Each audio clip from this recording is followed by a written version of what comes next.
We are learning more about the victims of a deadly ferry dock collapse in southeast Georgia.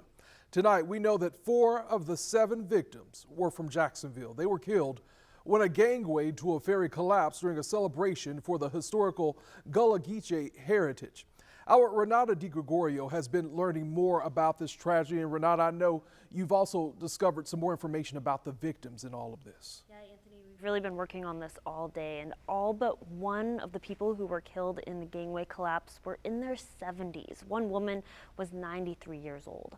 Now, many people in Georgia say they will do what they can, whatever they can, to support those families. It is a time of people coming together now to see how we're going to move forward. Bishop Thomas Blue, whose church is on Sapelo Island, is praying for the families of the 7 people killed during a gangway collapse Saturday. This will always be a day that will be sketched in our minds. The county's coroner confirms Jacksonville residents Cynthia Gibbs, Jacqueline Cruz Carter, and Isaiah Thomas, all in their 70s, and Carlotta McIntosh, who was 93, died. 2 people from Atlanta in their 70s were also killed. Queen Welch, whose cousin describes her as warm and giving and loved to travel, and William Johnson Jr., whose wife of 35 years says he was an Air Force veteran and deacon loved by many.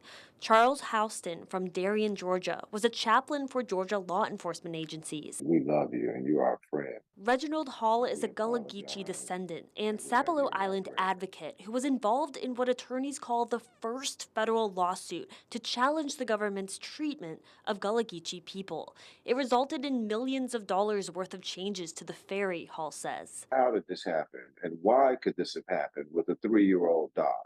Georgia Department of Natural Resources Commissioner Walter Rabin calls it a catastrophic failure. I can't tell you exactly at this point in time what happened. Now, Blue says moving forward, That's what we should be about, everyone's safety. Blue wants the gangways and area around the ferry to be checked more frequently. Inspections were routine, according to Georgia officials. Renata DiGregorio, First Coast News, on your side.